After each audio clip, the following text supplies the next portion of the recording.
Hey guys, still working hard on an epic new show behind the scenes. I promise it's going to be worth the wait. But in the meantime, here's a really awesome re-release to hold you over. And by the way, the best way to stay updated on the launch is by reading my weekly newsletter. You can sign up for it at mommylabornurse.com/email, and you get a free hospital bag checklist when you sign up. Oh, hey. Hey, thanks for meeting me here. It's just, you're my only lawyer friend, and I need your professional opinion. Do you see that brand new Hyundai Tucson out there? That's all I paid for it. Let me get back to you on that. Deal's so right, it almost feels wrong at the Hyundai Getaway Sales Event. Get 0% APR for 60 months, plus 0 payments for 90 days on all Hyundai Santa Fe models. And check out our other great deals at your Hyundai dealer today. Offer ends September 2nd. Call 562-314-4603 for details. If you're a lineman in charge of keeping the lights on, Grainger understands that you go to great lengths, and sometimes heights, to ensure the power is always flowing. Which is why you can count on Grainger for professional-grade products and next-day delivery, so you have everything you need to get the job done. Call 1-800-GRAINGER, click Grainger.com, or just stop by. Grainger, for the ones who get it done. Oikos presents 15 Seconds of Strength. Here we go. Steve's got a trunk full of groceries and no one to help him. Oh, that's tough, Jim. Looks like a 5-trip load at least. He grabs the first bag, the second. Bob, it looks like he's trying to do it all in one trip. He shimmies the door open, steps over the dog, and he stumbles. Oh, right into the kitchen without missing a beat. Jim, now that's a man who eats his protein-packed Oikos. With 15 grams of complete protein in each cup, Oikos Triple Zero can help build strength for every day. Oikos, stronger makes everything better. This is the story of the one. As a maintenance engineer, he hears things differently. To the untrained ear, everything on his shop floor might sound fine, but he can hear gears grinding or a belt slipping. So he steps in to fix the problem at hand before it gets out of hand. And he knows Grainger's got the right product he needs to get the job done, which is music to his ears. Call, click Grainger.com, or just stop by. Grainger, for the ones who get it done. Acupuncture and acupressure, nipple stimulation, sometimes it's called breast stimulation, castor oil, date fruit, evening primrose oil, herbal treatments, pineapple, red raspberry leaf, sex, and walking. So those are the ones that I've personally looked at the research on. And I think the evidence is, comes on a spectrum. Like some of these are more supported by evidence than others.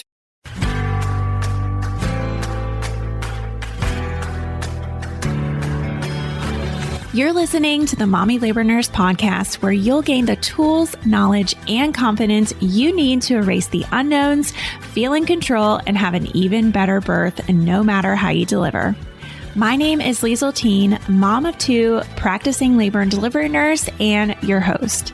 From over 8 years and counting of working at the bedside, I know that knowledge is the key to an even better birth. So tune in each week to learn about all things pregnancy, birth, and postpartum from me, a labor and delivery nurse that's seen it all.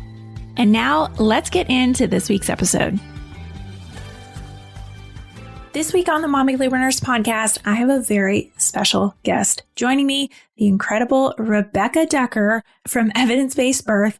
Rebecca Dekker is a renowned expert in the field of evidence-based maternity care with a PhD in nursing. She's dedicated her life to being a full-time entrepreneur and patient advocate for evidence-based care.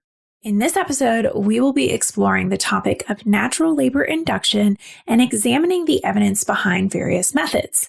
We'll be distinguishing between techniques that might actually put you into labor and start uterine contractions versus those that can gently encourage spontaneous labor over time, like, more cervical prep type methods. And of course, we'll talk about pros, cons, safety, and more. After this episode 2, check out episode 77, Why It's Important to Prep Your Body for Labor. I'm so thrilled to have Rebecca here with me today. So let's dive in and explore the evidence behind natural labor induction techniques with the one and only Rebecca Dekker. Hi, Rebecca. Welcome to the Mommy Labor Nurse podcast. Thank you so much for being here today with me. Hi, Liesl. I'm so excited to be here and talk with you. Yeah. Okay. Can you start by telling our listeners a little bit about yourself, what you do, who are you, like the amazing lady that you are, because you are an amazing lady and you've done a lot of amazing things. Thank you, Liesl. It's just so excited to be able to collaborate with you on this podcast and on mine. So I host the Evidence-Based Birth podcast, and I'm a nurse with my PhD, and I run Evidence-Based Birth. So it's a platform, a website where we publish the research on childbirth to make it publicly accessible. So things that used to be locked behind medical journals, and in many cases still are behind a paywall. We try to summarize everything so that if you have a question about something related to giving birth, hopefully we've covered it on our website and like summarize all the research for you in a language that you can understand. So that's what we do. There's a whole team behind Evidence-Based Birth that is working on getting that research out there and serving our customers, about half of whom are birth workers and the other half are pregnant families. So that's kind of a little bit about what we do. Love it. Yeah, I was going to ask, actually, like, I bet a big part of your audience who reads all of your stuff is people like me, like people who aren't pregnant, who just work in the birth industry.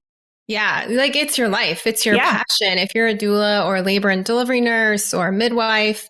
And one of the things that I think we have been able to help with is it makes the life of the birth worker, the professional, easier, because if your client has a question about something related to due dates or circumcision or water birth or whatever, you can just send them the link to whatever we've published on it. So it makes their jobs a lot easier. Yeah, agreed. Because you guys have all of the sources at the end of your articles. Like, it's not like, oh, hey, this is, something out here. It's like, no, I'm summarizing all of this stuff down here. Yeah, we try to stay away from publishing just opinions. So that was something really early on that I was encouraged to do, was to try to take my bias out of it as much as possible. And, that's not 100% possible because there's bias in research. For example, how research is done and what kind of research is funded creates bias. But we do our best to try and explain the limitations of the research and to kind of summarize it in terms that you can understand and understand both the pros and the cons of the studies that we talk about. So, and then we always have a policy that we have the reference that goes along with what we're talking about. So. Yeah, amazing. Well, we are going to be talking about natural labor inductions today. So let's just start off and talk about them in general and if there are any real evidence-based methods that truly work. Okay. So I'm going to list the ones that I've looked at the research on. Does that sound okay with you? Sounds great. Okay. So acupuncture and acupressure, nipple stimulation, sometimes it's called breast stimulation, castor oil, date fruit, evening primrose oil, herbal treatments, pineapple, red raspberry leaf, sex, and walking. So those are the ones that I've personally looked at the research on. And I think the evidence is, comes on a spectrum. Like some of these are more supported by evidence than others. For example, there's pretty strong evidence that nipple stimulation can stimulate labor in someone who has a ripe cervix. So, and I know you've talked about labor induction before in your podcast. With labor induction, there's a difference between cervical ripening, which is kind of that first step where your cervix is getting ready to be able to dilate. And then there's the actual labor contraction. So some of these methods, they may help with cervical ripening. Some of them may help with contractions, and some of them don't really help either. Also, you have some methods that maybe the research shows are not effective, but they could have a placebo effect. The placebo effect is real. There's fascinating research on the placebo effect, how you can give somebody a tiny pill and maybe all it has is like a tiny amount of sugar or glucose, but it can actually change how you feel, symptoms that you have, if you believe it is a treatment. So some of these methods, people may say, oh, I ate pineapple and I went into labor that night. Well, I don't doubt that you went into labor that night, but that doesn't necessarily mean that the pineapple did it. It might have been your body was ready to go into labor that night and it just did. It might have been a coincidence, or it could have been that, there was a placebo effect where you finally relaxed because you were like, this will work. And then your body went into labor. So That's like so things interesting. things like pineapple, we actually have an animated video on our YouTube channel kind of explaining the research, because a lot of these methods may not have a lot of research to back them up, but there's a long ancestral tradition of different cultures using these methods. Like pineapple fruit has been used traditionally around the world for a variety of female reproductive issues, ranging from abortion all the way to inducing labor. And just because we don't have research on something doesn't mean it's not effective. So there's very little research on that.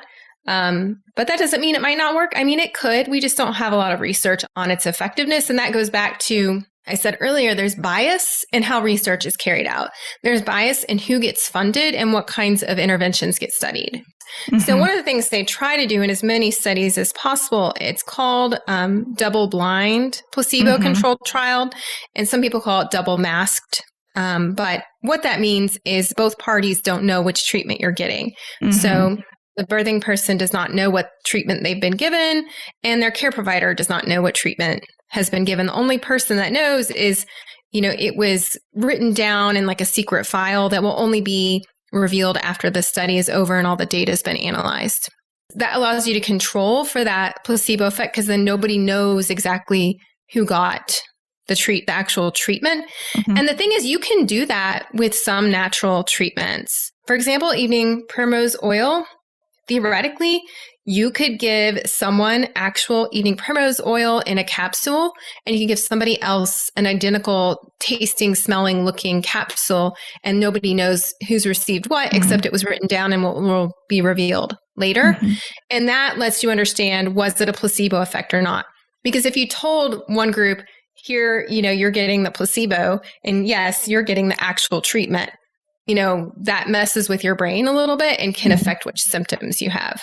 Yeah, makes sense. There's other things that are harder to mask. For example, I don't think you could blind someone to whether or not they've eaten pineapple, right? Or whether or not they've had sex.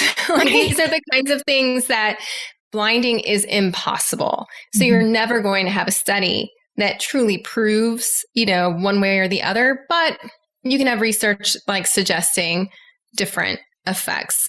And the one interesting thing that you can do is a sham treatment. So it's a little bit different than a true placebo. But for example, acupuncture has been used for more than 2,000 years in China and Japan. It has a long tradition of being used in traditional Chinese medicine. And so with acupuncture, when tiny needles are inserted into specific acupuncture points that the doctor or the practitioner has decided you needed help with, they can actually do a fake acupuncture treatment. It's called sham acupuncture, where they'll use the needles, but they'll put them in points that are not acupuncture points. And unless you know all the points, you will have no idea if you're getting the true acupuncture or the sham acupuncture. So there are some ways you can try and control for that placebo effect with things like that you would think you could not mask or blind. So interesting. Well, let's talk about, you've named off a bunch of them. Let's talk about some of the differences between those that might possibly put you into labor, okay, versus ones that can encourage spontaneous labor over time, like maybe prepping your cervix or something else. I know red raspberry leaf tea is one of them. It's supposed to help your uterine muscle, if I'm not mistaken. You obviously know more than me, but I know that's a big difference in a lot of these, is that some of them are more going to help with your cervical ripeness versus actually putting you into labor. So if somebody's listening to this and they're like, all right, how do I use natural induction methods to put me into labor? Like I said earlier, you have that cervical ripening where your cervix is soft and thin and prepared to dilate. And some methods are helpful for that. And then once the cervix is favorable, you can stimulate those uterine contractions artificially or, with medications or herbs or whatever it is you're using. And with people who are trying natural induction methods, I hesitate to say that you can truly induce labor. With most of these, you can't, because you can't create hormones out of nothing if your body is not already ready to go into labor. this is why preterm inductions are so difficult. I don't know if any of your listeners have ever, or if you as a labor nurse have ever seen someone where they're trying to induce you early because of preeclampsia or some other, urgent medical concern. But it's very, very difficult to get contractions started early. Is that something you've had experience with, Lisa? Oh, yeah, totally. And especially when they're on magnesium. And the magnesium is like reversing the contraction agent, too. It's so hard when you have a prime mom who hasn't had a baby at all before and they're preterm and you need to induce them for this, that, and the other. Now, sometimes they have advanced preeclampsia and their body's already like, we need to get this baby out. Right. Yeah. So it's like once we prep their cervix and we get some contractions going, like they do end up delivering fast. Like I feel like we see that all the time, but it's that cervical prep that takes so long sometimes. It's just if like the cervix is not ripened. Right. Exactly. And so, the same thing is true with the natural induction methods. If your cervix is not ripe at all, it's unlikely that a lot of these methods will start contractions. A lot of them, you kind of have to have already had a ripened cervix before they might trigger labor, or these methods might be helpful for ripening your cervix. So another thing that I think a lot of people don't understand is the hormones and the receptors. So oxytocin, which artificially is Pitocin, it can't cause contractions unless the receptor that catches that oxytocin is present, is popped out on the lining of the uterus. So there are these tiny, invisible little receptors that pop out, and the oxytocin is floating around in your bloodstream, and it catches the oxytocin, which then can help trigger a contraction. So if your receptors have not popped up, you can give somebody Pitocin all day long and nothing will happen because there's nothing for the oxytocin to latch onto. So, but that's where I think natural induction methods can be helpful, especially as if you're preparing for a medical induction or you're worried you might need one. Some people like to go ahead and try some of these methods to ripen their cervix so that when they start the induction, it might go a little bit smoother. Yeah, I talk about that a lot in the birth courses, how it's the goal of doing these things, or, if you're going to try them don't think that if you just eat this pineapple, you're going to go into labor. Like, think that the goal is to prep your body so that when your body is ready to go into labor, whether you get induced or not, it's able to do it a little bit smoother. Whether you're due in a few days or a few months, I'm guessing you'd love to feel a little more in control of your birth experience. This is why I'm so pumped to tell you about my brand new, totally free birth prep guide. It's got over 40 pages of info and resources to help you erase the unknowns and gain that sense of control that you deserve. There's hospital bag lists and birth plans, third trimester to-dos and freezer stocking recipes, tons of info about epidurals, unmedicated birth and C-sections, guided meditation tracks, and so much more. Here to help you prepare for birth, no matter how you plan to deliver, head on over to mommylabornurse.com/birthprep to grab it now, or simply click on the link in the description of this week's episode. That's mommylabornurse.com/birthprep to access the free birth prep guide today. So, and that I think eases a lot of people's minds, because I think when we're pregnant, we're like, okay, I'm just going to do these things and nothing's working. I'm having contractions. But it's like, no, these things are probably working. They're prepping your cervix, but your body's just not ready to go into labor yet. It's like just adjusting your expectations per se. Right, exactly. But then once your cervix is ripened, there are some things that can trigger labor contractions. Castor oil is one. This is an ancient treatment. It dates back to ancient Egypt, the use of this to induce labor. But it's really only effective if you're already kind of ready to go into labor. So it's probably not going to work if you're preterm. Right. If it's your first baby and your cervix is completely closed and thick and not ripened at all. So there are certain things that, like I said earlier, you can't make something out of nothing. So if your body is totally not ready, you could eat all the pineapple you want, and the only thing you have to worry about is getting a sore mouth, which has happened to me because I love pineapple. I know, me too. I know. Oh, yeah. And I know that feeling very well. You get it real sore in your mouth. Oh, okay. Well, let's dive into some of these that you've listed off. Let's start with red raspberry leaf tea and its role in spontaneous labor. Can you tell our listeners a little bit about the potential benefits, effectiveness of this based on the available evidence that you have?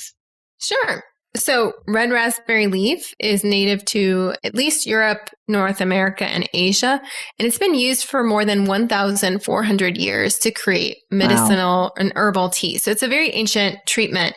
And it can be taken as a tablet or a tea. And often you'll hear people recommend taking it to like tone your uterus to get it ready to go into labor. Or maybe they think if you take this, it'll shorten the length of your labor or maybe make you go into labor quicker.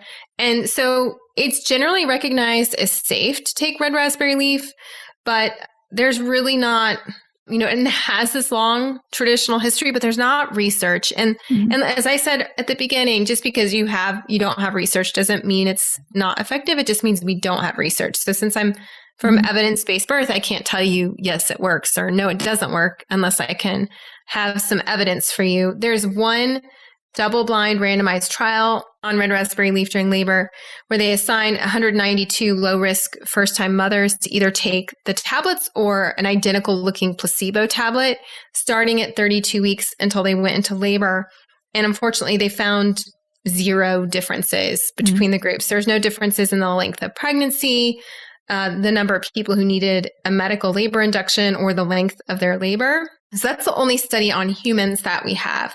There have been some laboratory studies where they're like examining raspberry leaf and exposing uterine tissue in a petri dish to red raspberry leaf, and they've come up mixed. So some of the studies find, oh yeah, it does make the uterus tissue contract, and other researchers are actually, it makes the uterine tissue relax. So it's not effective. And so we don't really have evidence supporting it, but if you like red raspberry leaf tea, it is caffeine free. It is rich in vitamins and minerals, and it tastes good. So there's really, very little research for pros or cons. And like I said, there's conflicting results in the laboratory studies. So, enjoy your red raspberry leaf tea. And maybe if you believe it will work, that placebo effect might work, but it's not been shown yet, even to labor or ripen your cervix. Yeah.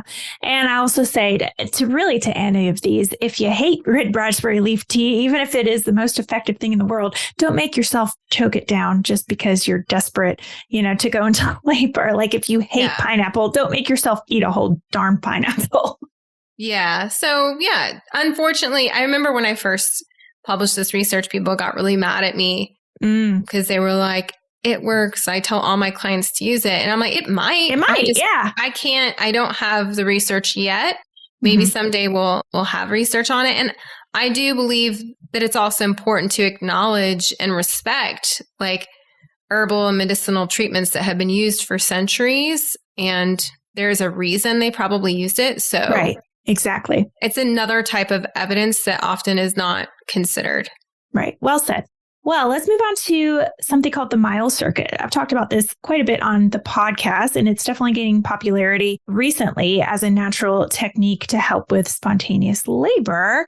So could you explain kind of what it is, what it involves, share any evidence at all, if there is any out there to support its effectiveness? Sure. So the Miles Circuit is a tool that a lot of doulas and midwives recommend to help get the baby lined up in a more optimal position for you to go into labor. And I believe you can just go to milescircuit.com or Google it and you'll find the website.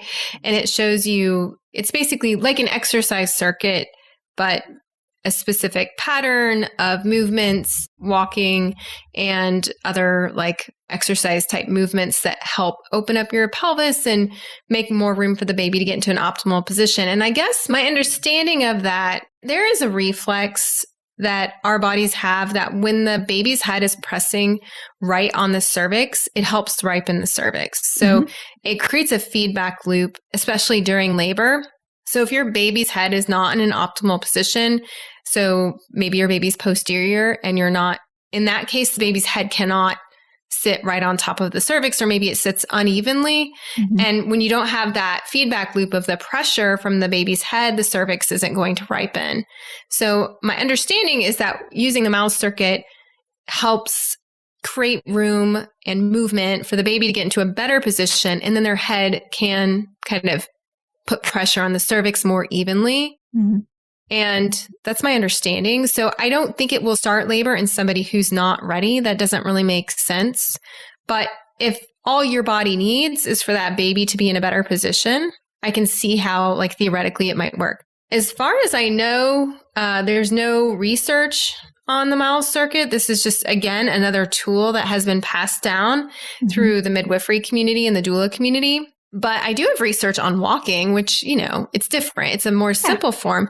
But, walking is one of those things that everybody tries to do to start labor. It's super common. And so I was really curious if walking by itself starts labor. And I found a study. There's actually been a randomized controlled trial of walking that was done in 2020. And they assigned 131 pregnant women who were pregnant with a single baby in head first position. They had no prior cesarean.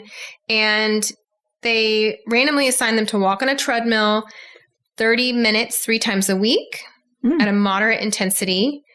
And on average, they did about 5 walking sessions, because they started at 38 weeks. And the control group did not do any kind of exercise routine. And they found that the walking group was less likely to need an induction, 18% versus 33%. And they had fewer births with forceps or vacuum, 21% versus 38%. And there were no other differences. And so it's considered safe to walk during pregnancy. I assume the Miles circuit is, it looks like yoga positions and that sort of thing. So it doesn't seem like it could be risky. And we have that one trial showing that movement helps.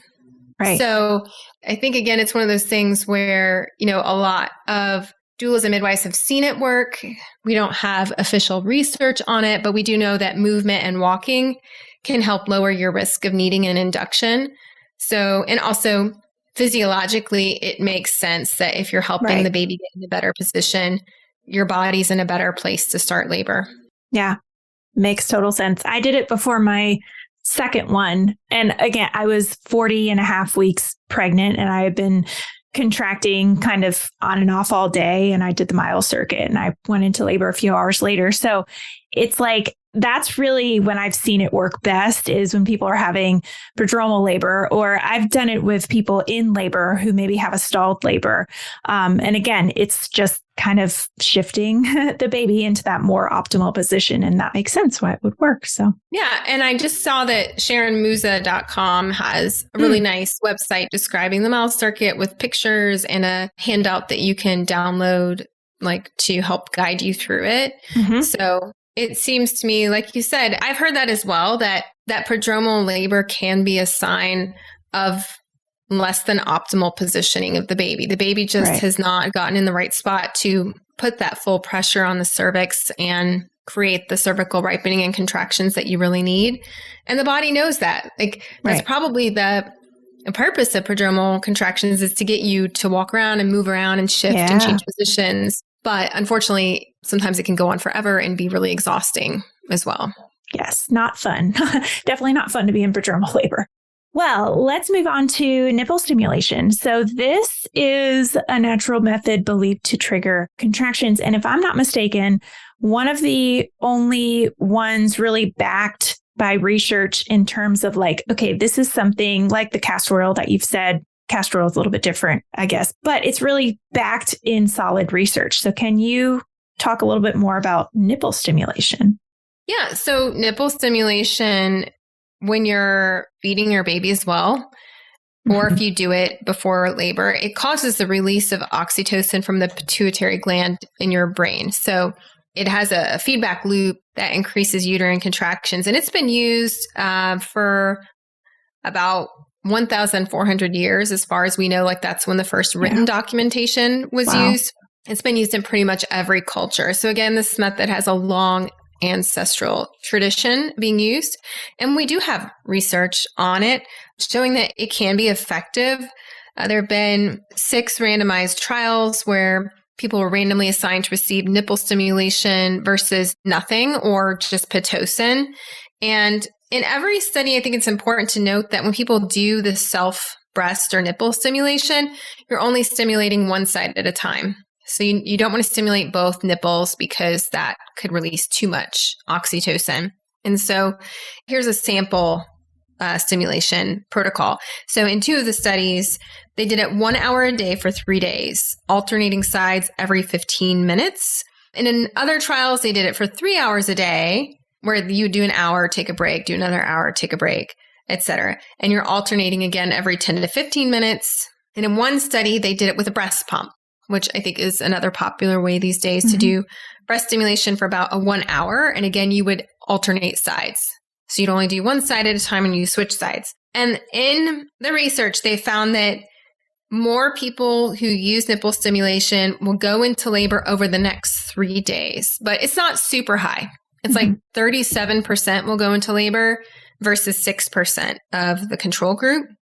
But the important thing to know is this did not happen in those who had an unripened cervix. So this is another one where ripening the cervix is important. You can't make something out of nothing. If the cervix is unripe, it can't start dilating with contractions. So there was another study that found doing it 3 times a day, starting at 38 weeks, led to a higher Bishop's score when you went to the hospital, and fewer cesareans as well, and birthing 3 days earlier on average. So it can be used to ripen the cervix. And if your cervix is ripened, then it can be used to induce labor. And so it is thought to increase the chances that you'll go into labor, but it's not a guaranteed method. And one of the benefits of nipple stimulation is it's free. You can do it yourself and have control over it. But the disadvantage is it's not guaranteed to work. Also, there's no research on doing this in high-risk pregnancies. And almost all of the studies, this was done with monitoring. So because it can cause strong contractions, there have been case reports where people have overstimulated their uterus. And so if there's any health concerns, it's one of those things where you would definitely want to talk with your provider about it before you start. Because it's just, something to keep in mind. Make sure that you're in a good situation to start doing, and that you make sure that they're recommending it and that they are aware that you're doing it, so that if you do go into labor, they can know to expect you. Yeah, totally. All right, the sound of that heartbeat means it's time for this week's segment of Birth It Up Babies.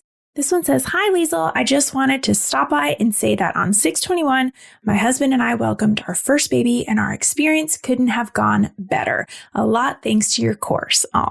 We took the epidural series, and it had so much amazing info in it. I love that I was able to watch it with my husband on our own time, because then he knew exactly the same info as me. Going into pregnancy, my biggest fears were the unknown of how I'd respond to pain and the fear of dying during childbirth, both very, very real and very common fears that people have, for sure. I used a lot of different tips and tricks from your course and Instagram page that I kept in a note on my phone over the last 2 years to prepare. During labor before my epidural, I had that note and your Birth It Up epidural series pulled up and would just look through them through contractions for different things to try. The course also taught me that I did have specific preferences for my birth and baby, and I'm happy to share that I got 95% of everything I listed on my birth plan. That is so great. So great. Amazing. Thank you for all you do to educate us." I love it. I love that she talked about how she had the course up during her birth experience too, because that's something I think that a lot of people don't realize that they can do. Because it's online, you can just, as long as you have the internet connection, you can access it on your phone or on your iPad or whatever, and you can watch it while you're in labor. Yeah, just pull it up. It's a really, really great feature of having online courses. So if you want to have an even better birth, just like this mama, head on over to mommylabornurse.com/courses to learn more about our 3 online on-demand birth classes.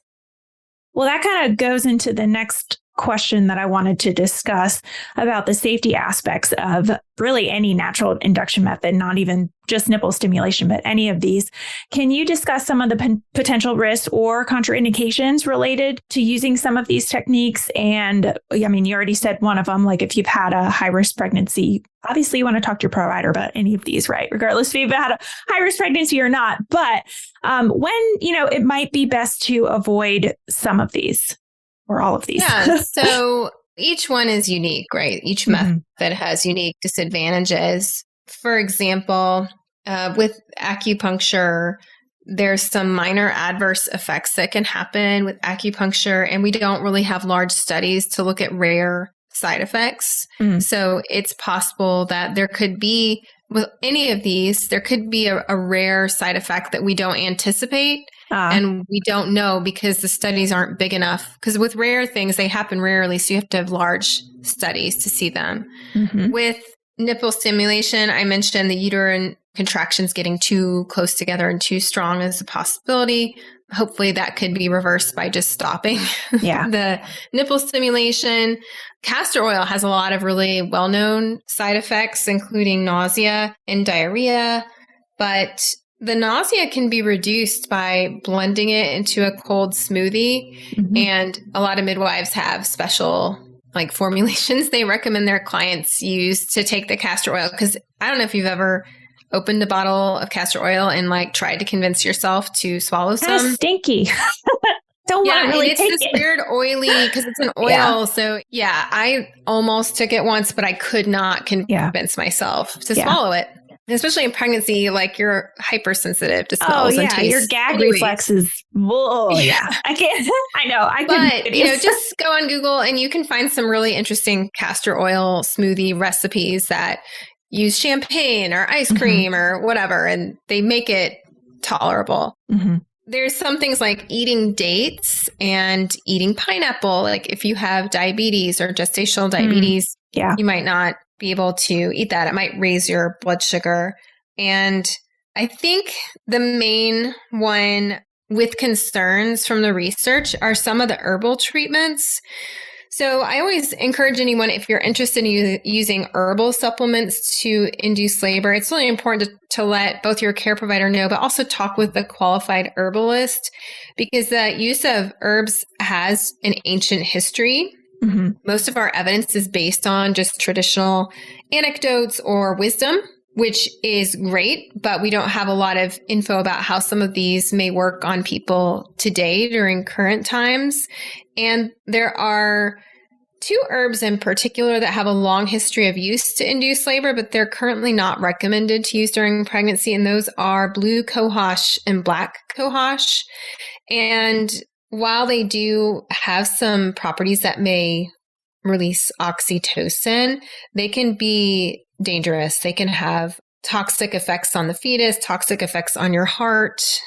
And because of those potentially toxic effects, researchers recommend that it would be prudent to avoid black or blue cohosh during pregnancy. Now, I know some midwives would disagree with me, but that's just what I've read from reading the research. And again, having a qualified herbalist with you can be helpful. There are other herbs, though, that are not, considered to be as high risk as the cohosh is, because there's also chamomile and saffron and some of those like that. So I recommend talking with an herbalist and just making sure you know what you're doing when you're taking some of those herbs to induce labor.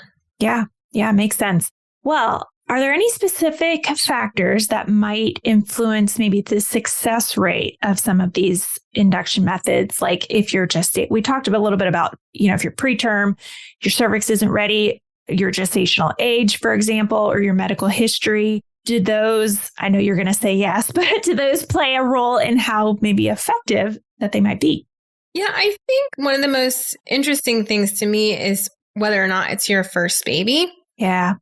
For example, castor oil can stimulate the uterus, but if it's your first labor, it's really going to be way less effective. Yeah. And unless you're past your due date and you already have a ripened cervix and that sort of thing. And that, unfortunately, is the case with a lot of the methods. Sometimes you'll find that with the first baby, they might be less likely to work. Otherwise, each of the individual methods, I guess, could have some strategies that maybe, like, for example, having sex is a popular way to try and induce labor. And there are different things during sexual intercourse that can increase or decrease the chances that it might trigger labor. For example, if you have an orgasm, if your cervix is exposed to semen, which has prostaglandins in semen, if there's nipple stimulation, those kinds of things can increase the chances that it might be successful as opposed to not having those things. Makes sense. All right. So for women who are considering trying some of these natural induction methods, because we have pregnant people who listen to this podcast who are all gestational ages, but I would say a large majority of them are on the cusp. They're looking to go into labor. What should they specifically discuss with their healthcare provider beforehand to make sure that these things are safe for them? Because we said that from the beginning, that is something that you must do. Well, sadly, I would say most medical providers educated in medical schools and residency programs are going to have very little to no information or education on this. So we can say talk with your healthcare provider to ascertain safety, but to be honest, they don't know. Because this is not something that they study. It's not something that's taught in their residency programs.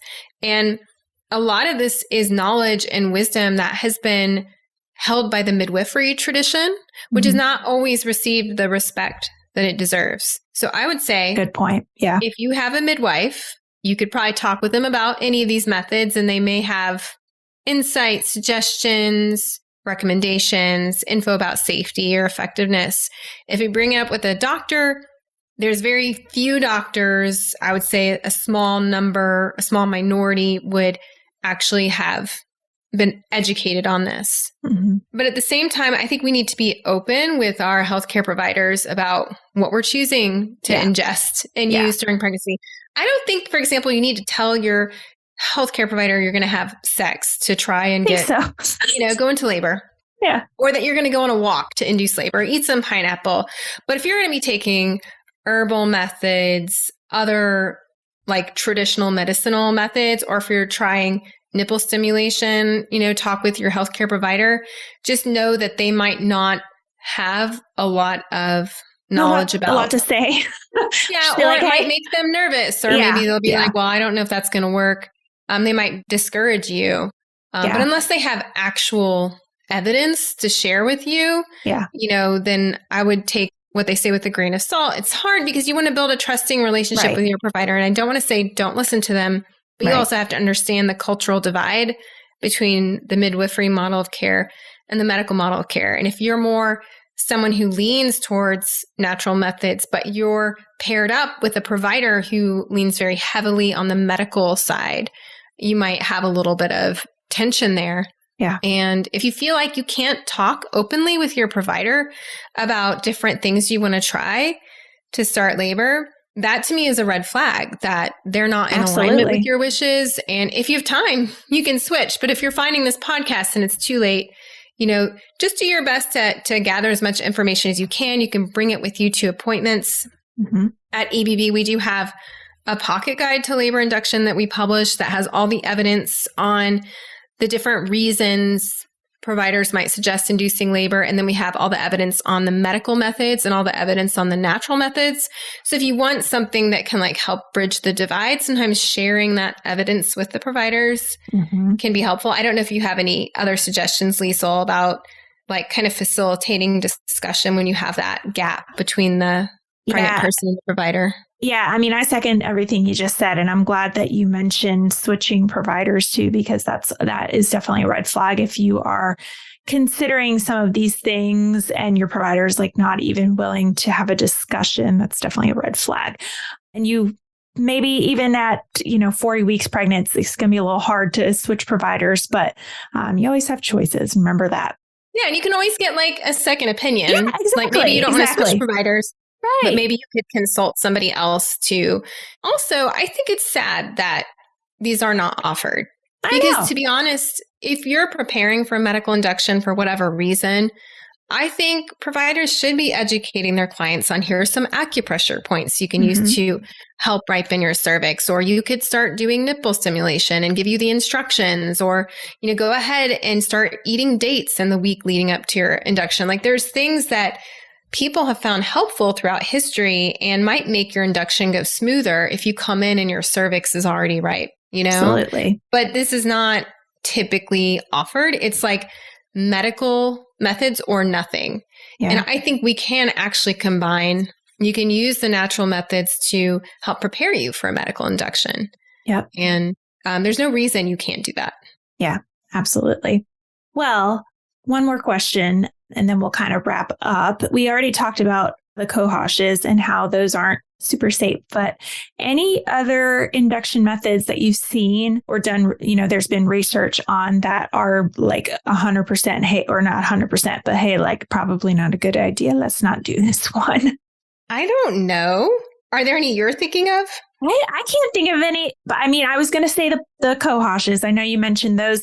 And I was going to say, hey, like, obviously, if you have a certain medical condition, like if you have a previa, probably not a good idea to be trying to do any of these, right? To like induce labor because you have a previa or if you have, yeah, that's what they call a contraindication. Correct. If there's a reason why you should not have a vaginal birth or go into labor right now, then don't do these things. Turn off the podcast, okay?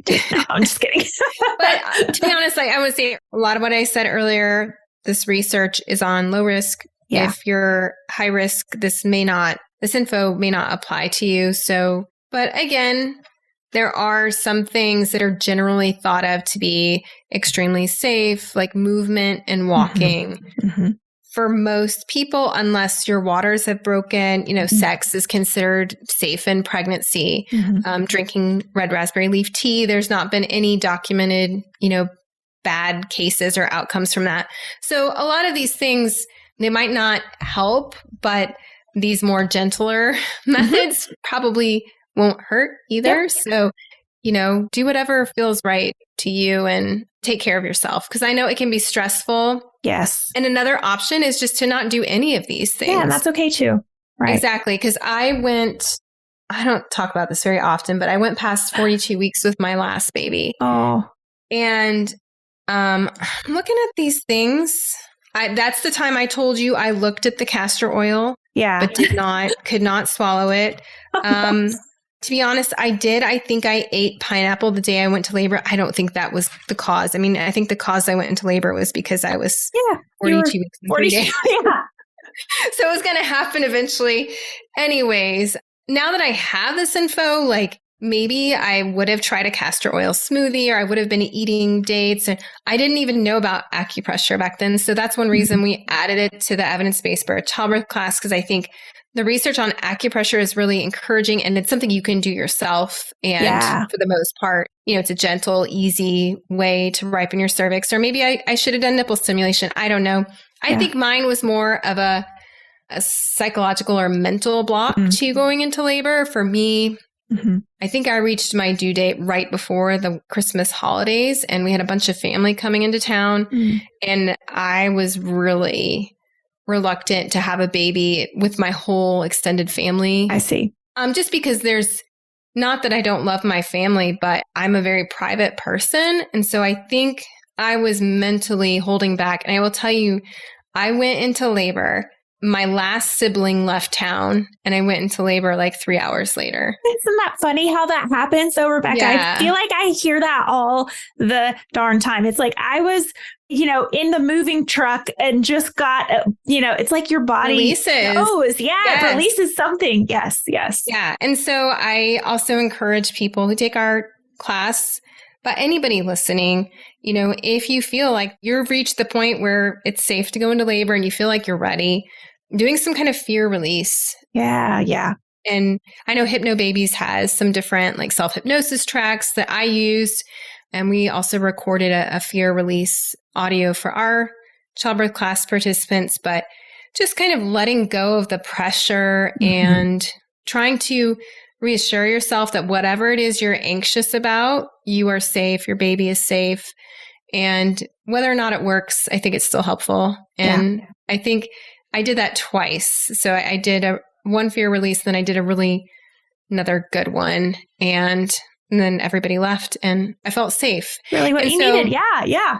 Often we can't go into labor unless we feel safe and protected and at peace. And so that's a way that we're protecting our baby. We don't want them to be born into a stressful environment. So whatever you can do to find that peace. And I know a lot of people, they go into labor right after they get that last thing done that they wanted to do.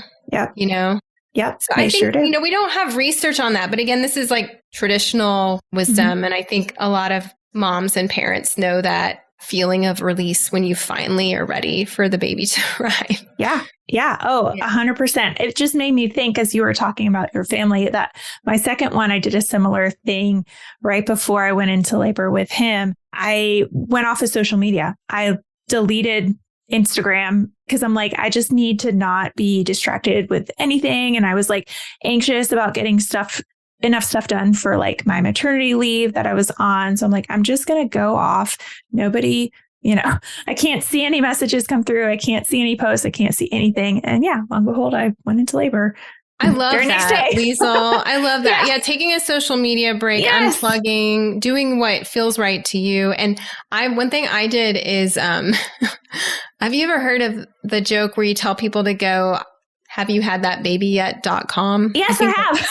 Okay. Yes. Well, I think I just texted everybody and said, Yeah.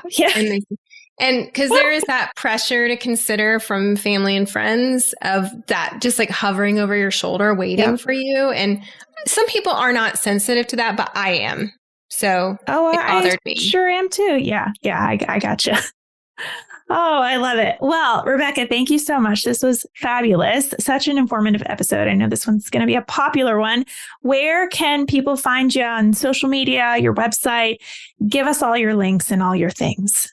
Sure. You can go to evidencebased.birth.com or just Google evidence-based birth and you'll find all of our articles. You can look for our podcasts on any podcast listener, and on Instagram, we're at EBBirth. And we also have a lot of YouTubes on YouTube at evidence-based birth. And again, we have a childbirth class. We have pocket guides to comfort measures, to labor induction, and to intervention. So that is sometimes something that parents like to have to take with them to the hospital.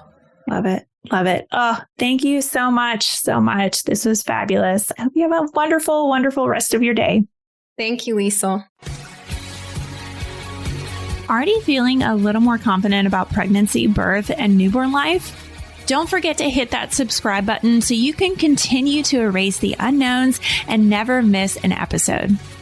And if you're looking for even more, Instagram is definitely where I hang out the most. Come join our community of more than 500,000 moms for birth education, tips, and solidarity. You can find me at mommy.labornurse. Check out today's show notes and a searchable library of every Mommy Labor Nurse podcast episode at mommylabornurse.com/podcast.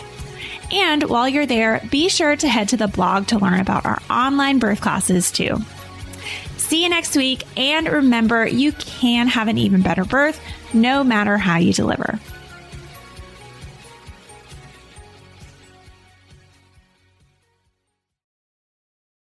As you kick off the summer season, head on over to Big Y for juicy burgers, sizzling steaks, tangy ribs, and fresh shrimp and vegetables. Let Big Y's trained experts help you plan the perfect meal. The grill is hot, the vibes are high, and Big Y has all the goods to make every barbecue great. Visit BigY.com for delicious grilling recipes, and while there, sign up for My Big Y digital account and earn reward points with every purchase. Save time, save money, and celebrate summer at Big Y. Big Y. Nicely done. With the 7-Eleven snack hack, you can get 2 crunchy taquitos, a bag of 7 select chips, and a large refreshing Big Gulp, all for just $5 with 7 rewards. For when one part of your brain is like... But then another part is like...